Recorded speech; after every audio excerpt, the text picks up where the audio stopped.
Good afternoon. I'm the United States Attorney for the Eastern District of New York, Breon Peace. Thank you all for joining us today. With me today are Commissioner Sewell, Police Commissioner of the New York City Police Department, James Essick, Chief of Detectives of the New York City Police Department, Deputy Chief Joseph Gulata, Commanding Officer of Detective Bureau Brooklyn South, Captain Janine King, Commanding Officer of Violent Crime Squad, Detective Bureau Brooklyn South, Captain Gary Marcus, Lieutenant Muhammad Islam, Detective Michael Griffith of Detective Bureau Brooklyn South, Violent Crime Squad. We also have Frank Tarantino, Special Agent in charge of the Drug Enforcement Administration, New York Division, and my U.S. Attorney's Office team, Assistant United States Attorneys Adam Amir, Arissa Chen, James Simmons, and Francisco Navarro.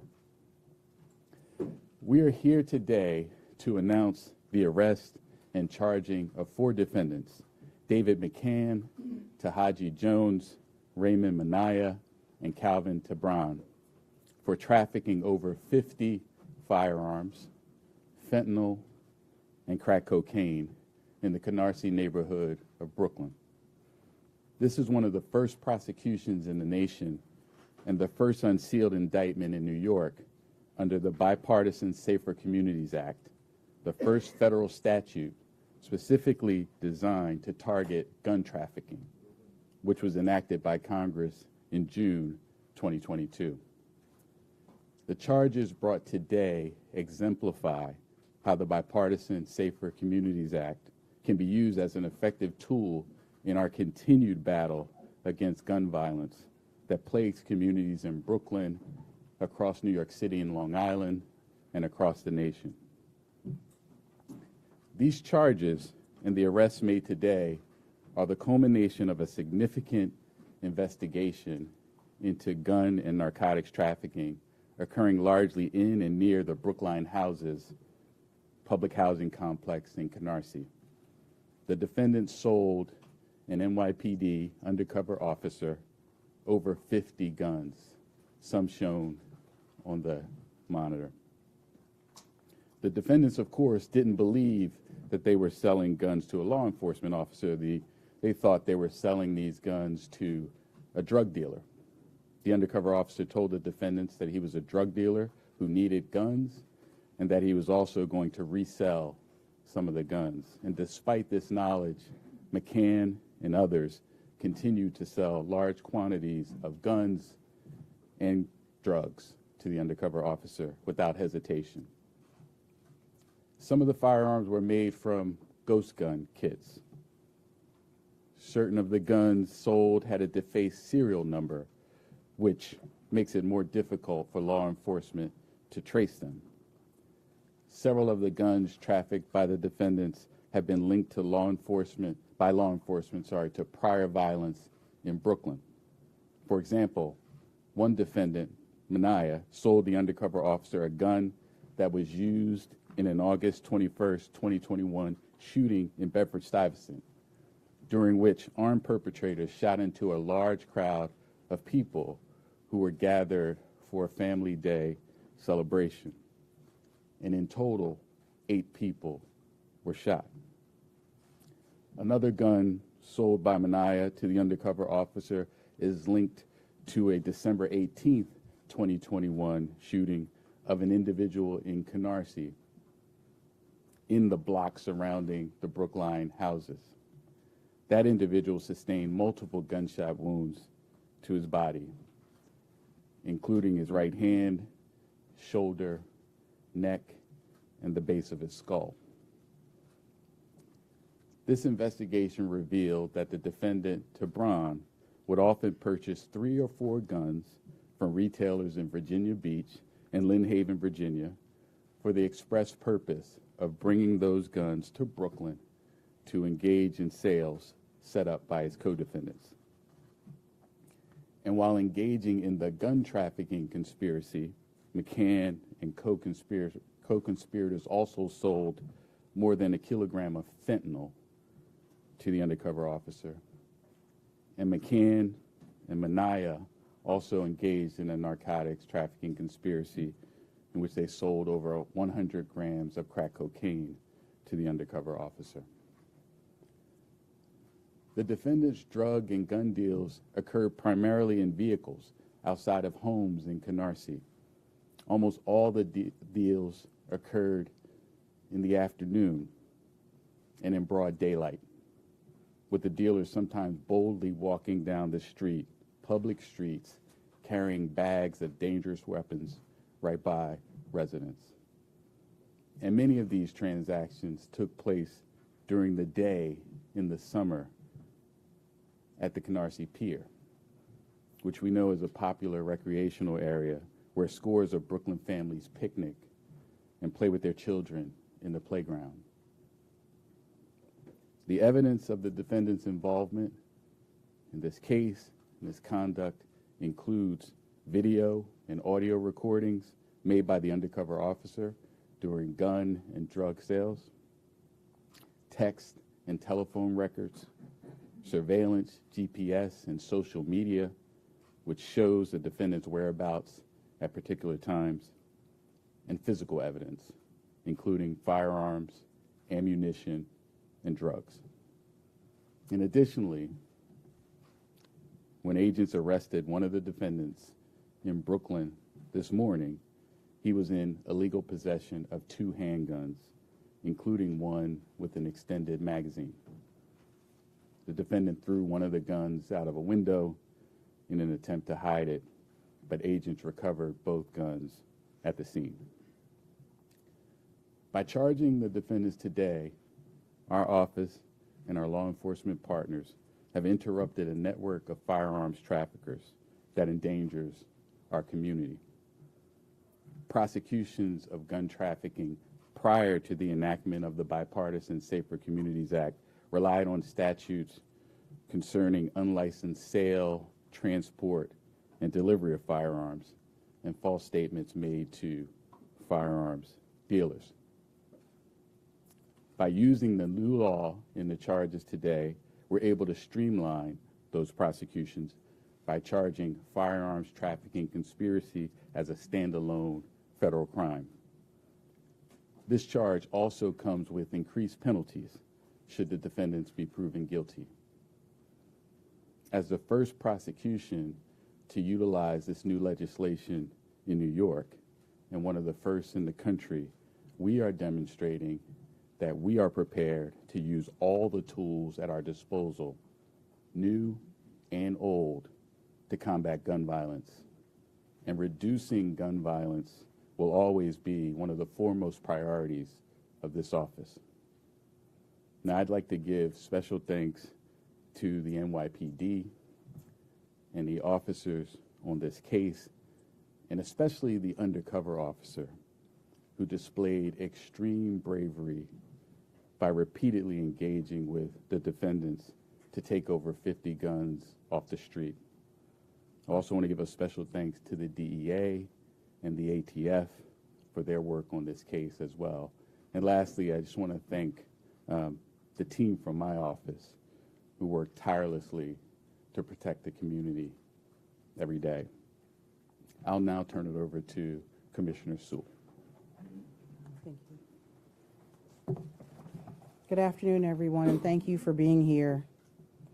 This case, initiated by the dedicated investigators of the NYPD's Detective Bureau Brooklyn South Violent Crime Squad, in direct response from complaints from the communities we serve, reminds us of two simple truths: that illegal guns still proliferate and circulate in many neighborhoods across this city that want and need our assistance, and that every day the women and men of the NYPD, along with our law enforcement partners, perform incredibly dangerous work to prevent these guns from getting into the hands of criminals. We will not become complacent. We've traced at least 3 of these guns from this case to previous shootings of the people of this city. We in the NYPD will never forget that the handgun used to assassinate Detectives Wenjin Liu and Rafael Ramos in Brooklyn in 2014 was bought at a Georgia pawn shop before making its way here illegally. A year later, the gun used to murder Detective Brian Moore in Queens had been stolen from another pawn shop in Georgia. And last January, the gun used to murder Detectives Wilbert Mora and Jason Rivera in Harlem had been stolen in Baltimore in 2017. The fact is, the NYPD's gun arrests in 2022 were at a 27-year high. Our courageous police officers took more than 7,000 illegal firearms off the street last year.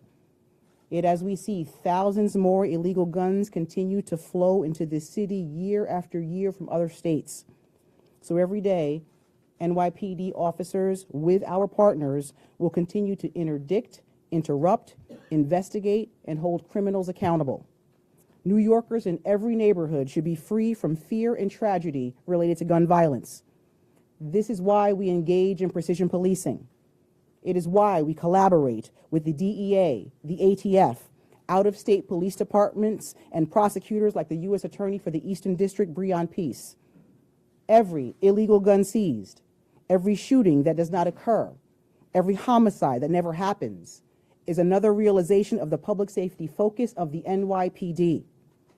I want to personally commend the investigators and thank the NYPD undercover officer for his extraordinary work. We could not do it without our undercovers in this city. They are truly the best of the best. And everyone assigned to the Violent Crime Squad in the Brooklyn Detective Bureau, Brooklyn South, for hearing the complaints of those who live and work in Canarsie and for initiating a hugely successful investigation and response. I am also truly thankful for our federal partners for their collaboration in this case.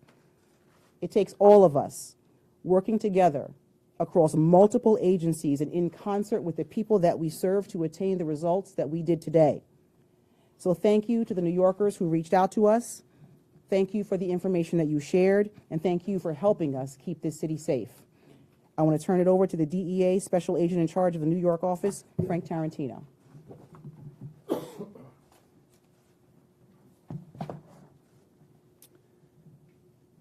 Good afternoon.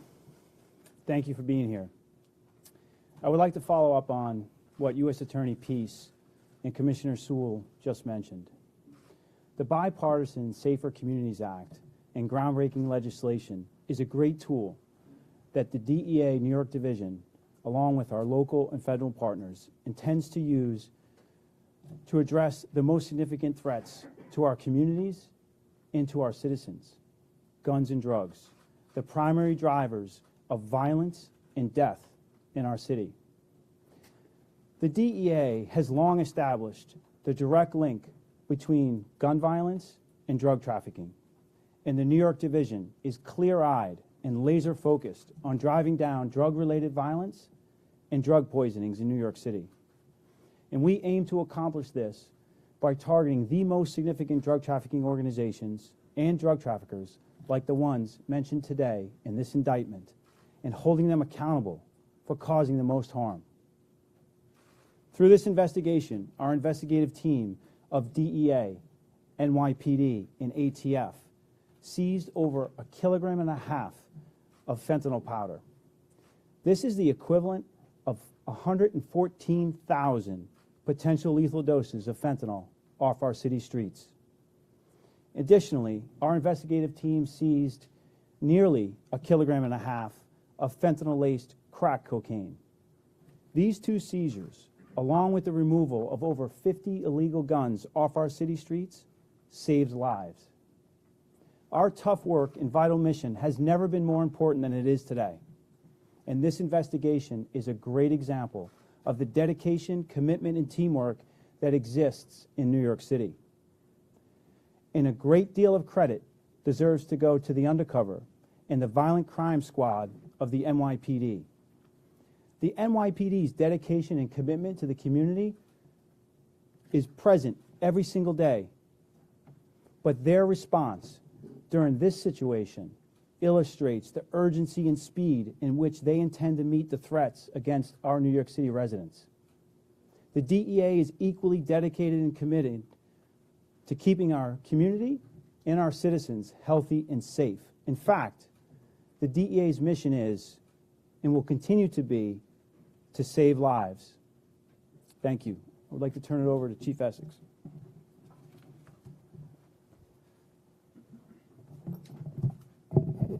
Good afternoon. The number one priority of the NYPD is to stop the violence that has plagued the streets of the city over the last few years.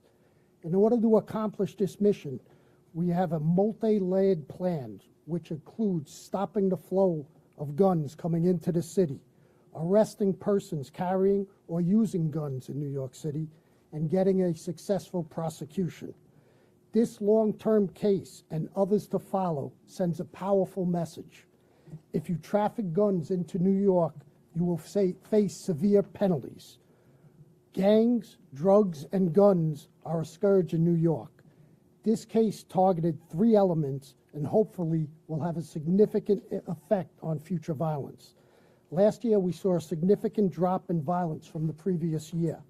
Who knows how many shootings were prevented because these 50-plus guns were taken off the street. As shown in this case, trafficked guns from other states make their way into New York and in many instances are used by drug dealers and gang members in violent acts. 3 guns in this particular case were used in numerous acts of violence in Brooklyn. 1 gun was used in 6 separate incidents, one of which were the 8-person shot in Bedford-Stuy before being sold to an undercover police officer. We will continue to investigate cases like this, and I would just like to thank the US Attorney with Breon Peace and his staff, Frank Tarantino, our staff over here, Joe Galata and his team, but in particularly the undercover police officer who puts his life on the line to buy these guns. So with that, we'll take questions. These arrests, are they in any way connected to the DA shooting reportedly yesterday? No. No. Can you speak as to how much these guys were making by trafficking guns? And while your guys took off 50 guns off the streets, how many did they sell to individuals outside of the undercover officers? We don't have that information, and we can't get into details about the investigation beyond what's in our charging documents and our detention memo at this time. Could you speak a little bit about this Safer Communities Act and how this makes it easier to these charges as opposed to where we were just a year before this was even a possibility? Sure. One of the benefits of the Safer Communities Act is that now we can charge the firearm trafficking itself without the obligation to show that someone was in the business of selling firearms. And that's a significant difference in what proof and evidence we would have to put forward Secondly, the penalties are different, whereas under the other statutes, the maximum penalties would likely be 5 or 10 years. Under this act, they'll be facing up to 15 years. And when you say significantly different, what made it so different than before? I think the difference is, again, you can show that you can prove the gun trafficking crime without having to show that someone was in the business unlawfully of dealing guns. So, for example, in a situation where someone is simply transferring guns, knowing that they're transferring them to a felon or a drug dealer, a person may not be in the broad business of selling firearms, but has violated this law. Commissioner Sewell and Chief Essig, you mentioned that you got input from the community's complaints. Did that come to your field intelligence officers, the neighborhood coordination officers, or anonymous complaints? How did this thread work? Yeah, and I'll let Chief Joe Galata give you the numbers of violence, the shootings and homicides we had previous. But the Baychester, or the Bayview housing development, and the Brookline housing development down in the Canarsie section of Brooklyn were probably two of the most violent housing developments in the city. So based on community complaints about the shootings, the violence there, Joe, you want to give the actual numbers that we've seen? So if we take a look at Bayview and Brookline, going back to 2020, what we have is 4 fatal shootings, 28 non-fatal shootings, and 102 confirmed shots fired incidents between Bayview and Brookline. And that's what was the reason we started this case. Taking a look at that, numerous community complaints regarding narcotics that also tied in to the shootings and shots fired. So we saw a big need and a big problem in those 2 housing developments.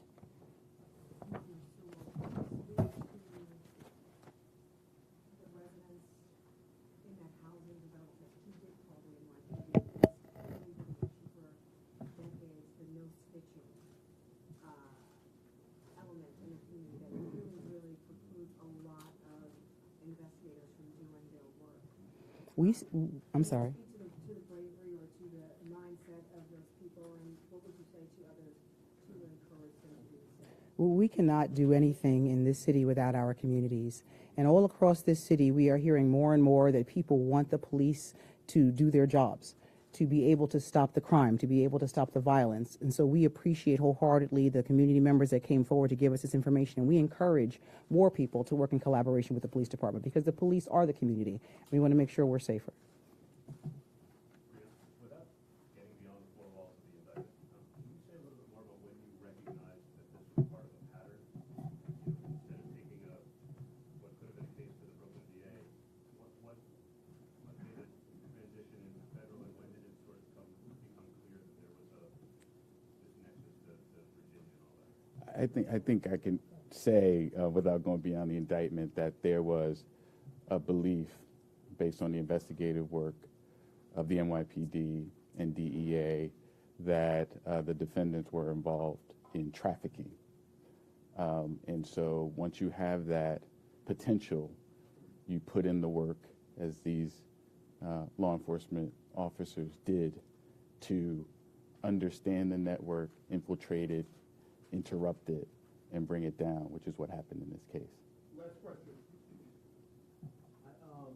You had mentioned gangs in this. Can you talk more about these defendants who were involved in a particular gang or the shootings in this?